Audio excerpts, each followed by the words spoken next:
Merry Christmas and Happy Holidays. Today I'm going to rant about The Fox and the Hound book by Daniel P Mannix.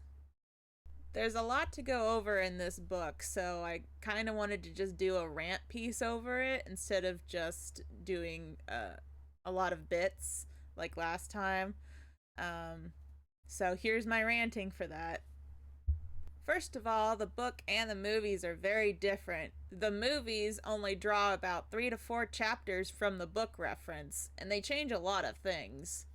Copper is a fully grown hunting dog and doesn't even like Chief enough to avenge him, and in the book, Chief dies at the train. Todd has 2 wives and several litters of children, however, all of them end up dying because of the hunter. Todd's whole family gets killed at the beginning of the book, much similar to the movie. However, it's the hunter who killed half his family who ends up taking Todd in and raising him. There is no old lady. The hunter tries to domesticate Todd, however, every time he fails.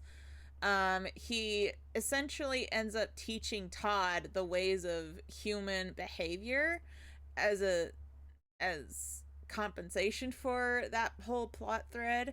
There's no deeper bond. He essentially just kicks Todd out once he's fully grown adult, and Todd just vamooses out of there. So that's really unfortunate because that is one of the saddest parts of the movie, and I just am in tears every time I see the relationship with Todd and the old lady in the movie. So, yeah, turns out it wasn't that deep. Now Todd has to learn how to fend for himself in the wild. He meets other foxes, he learns of their behavior because by all accounts he's a domesticated fox that doesn't know how to be a fox. Learns over the course of a year or two to learn how to fend for himself. Copper and Todd don't really have a relationship at all. There's no bond, there's no interactions other than a hunter and their prey. Copper becomes a little fixated on Todd just to please the hunter. He doesn't really care that Chief died because of this fox. He only just cared that the hunter wanted to kill the fox, that ultimately caused Chief's death, but he does not care at all that Chief is dead. The hunter's relationship with Todd is very similar to that of the movie and how obsessive he gets over finding and killing Todd. Progressively gets worse each time. First it's ambushes, then he sets down traps for the wildlife, and then he gets a hunting party or two with dogs to scour the area for Todd specifically. I have no idea how he can pick out Todd over like 5 different foxes, but he's somehow able to. But I think the worst offense he does is that he starts poisoning the wildlife at towards the end. He just literally goes and gets some, I can't even call it rat poison because it doesn't work like rat poison. It essentially, any animal that ingests the poison or a poisoned prey dies. So like all the animals in the area are just dropping like flies because the mice are eating the poison, the birds are eating the mice, the birds are dying, the foxes eat the birds, and it's just the whole entire animal food network just being destroyed and devastated in this area. And it's pretty much the only thing that's ever come close to finishing off Todd. And it only ends one way. I mean, several children end up dying because they ended up somehow ingesting the poison, and the hunter is never brought to justice for this. Now, you're probably thinking Todd did something other than just killing Chief. Not really. He doesn't go after any farmer's chickens specifically because he knows that those are off limits. He doesn't even want to go after the chickens. It's usually his family members, his children that don't know any better because they don't have the same life experience as he does. And none of the farmers have any concept of land shepherding and just letting wildlife be wildlife. There were times I was wondering in the book if it was trying to make a metaphor between lower classes and the upper class, but it doesn't really stick the landing, as the hunter murders and murders all of his wives and children all the time for either sport or revenge, but Todd has no concept of justice or vengeance. He's an animal that can go off and have more babies with other foxes at any time or find new land.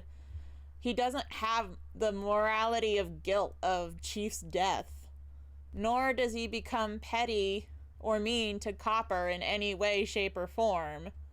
In fact, whenever he does get hunted down, he sees it as sport or game for the dog and the fox.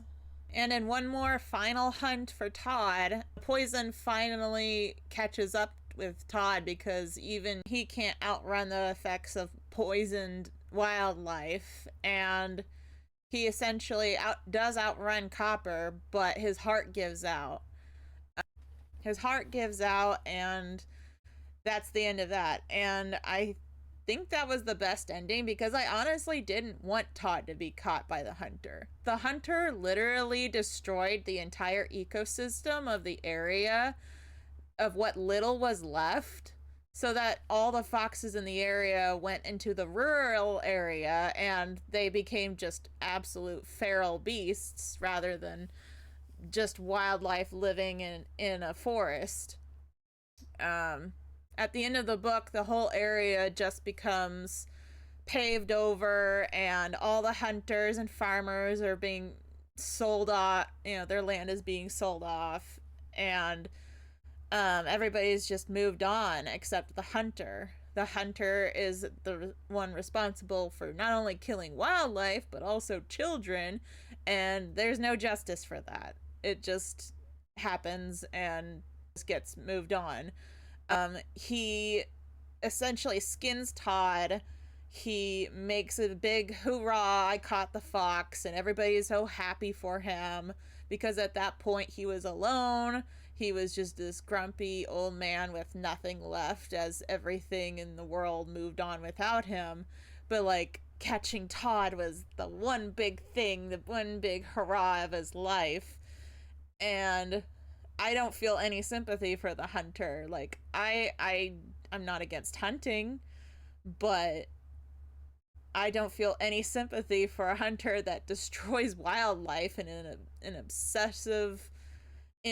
obsession to kill one fox that killed his dog accidentally with a train.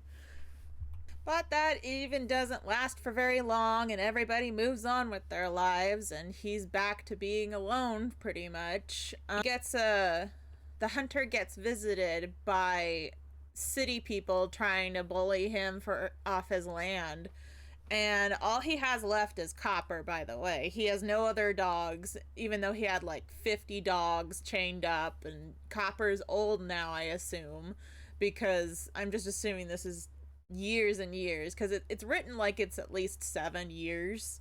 So Copper's probably, his oldest, most beloved dog at this point. He has nothing. It's all gone. And eventually he goes and he's going to go into a home because that's the only place for him left now. However, when he went there with Copper, they essentially...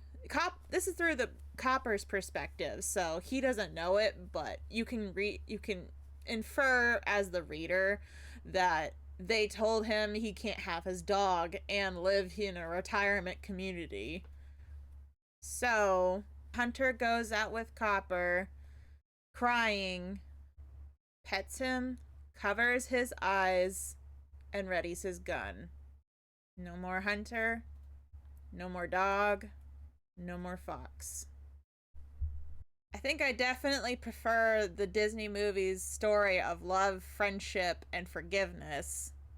Mostly a story about Todd adapting to wildlife and the changes around him that are ever constant. The world changed too much around him, and the hunter's obsession finally caught up to him.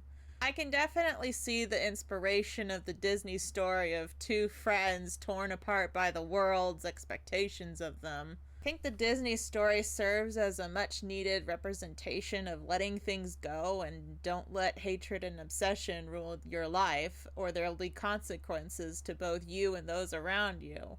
Felt like the part where the world moves on without them was a bit shoehorned in, and that happened about 90% into the book, so I kind of didn't feel like it was represented very well, because it just does. They just kind of do a time skip, and that's pretty much it.